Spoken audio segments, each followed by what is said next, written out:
Welcome students, मेरे आज के इस क्लास में आप सभी का स्वागत है। आज फिर से मैं इतिहास विषय से माध्यमिक 2022 के लिए एक महत्वपूर्ण प्रश्न लेकर आया हूं। तो चलिए स्टार्ट करते हैं।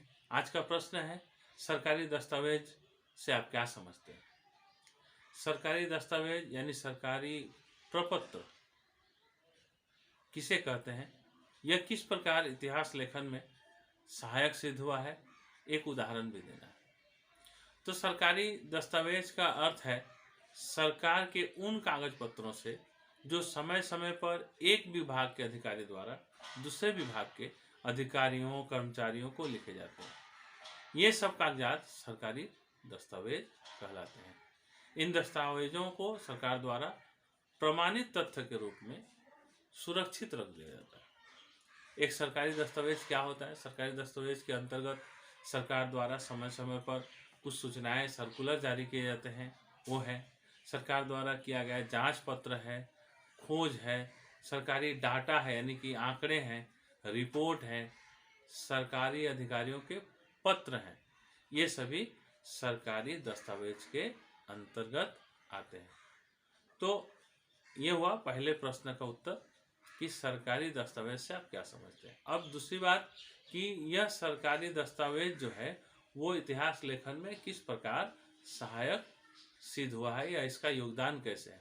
तो सरकारी दस्तावेज जो है वो सरकार के योग्य अधिकारी द्वारा लिखा जाता है, विद्वानों द्वारा लिखा जाता है, जानकार लोगों के द्वारा लिखा जाता है।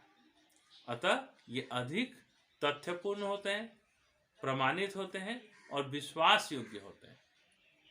अतः ये जो है शोधकर्ता लोग जो है, इतिहासकार लोग जो हैं, उन लोगों को ये इतिहास लेखन में ज़्यादा उपयोगी और ज़्यादा लाभदायक महसूस होता है। इसलिए इतिहास लेखन में ये महत्वपूर्ण दस्तावेज के रूप में माना जाता है। अब इसका एक उदाहरण दें। उदाहरण के तौर पे हम लोग ले सकते हैं जो बंग भंग आंदोलन हुआ था। तो लॉर्ड कर्जन ने 1905 में सिर्फ ये कारण बताकर कि शासन की सुविधा के लिए हम लोग बंगाल को विभाजित कर रहे हैं, उसने झूठ बोला था। क्योंकि भाषा, धर्म और जाति के नाम पर देश को विभाजन करके, विशेष रूप से बंगाल को विभाजन करके, उसने देश को, बंगाल सहित पूरे देश को कमजोर बनाने की कोशिश की थी और फूट डालकर देश में राज करने की कोशिश की थी। उसके अंदरूनी बात ये थी, उसके इस दस्तावेज से, उसके इस प्रपत्र से 1905 में जो बंग भंग किया गया था, उसके इस पत्र से ये पता चलता है।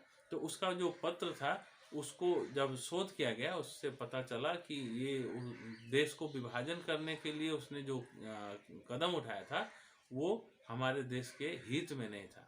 ये है उसका उदाहरण। तो आशा करते हैं ये छोटा सा प्रश्न लेकिन महत्वपूर्ण आप सभी को बहुत बहुत लाभकारी सिद्ध होगा। और इसी तरह से आप अपना सपोर्ट हमारे प्रति बनाए रखें और शेयर, कमेंट, लाइक इत्यादि करते रहें। बहुत बहुत धन्यवाद।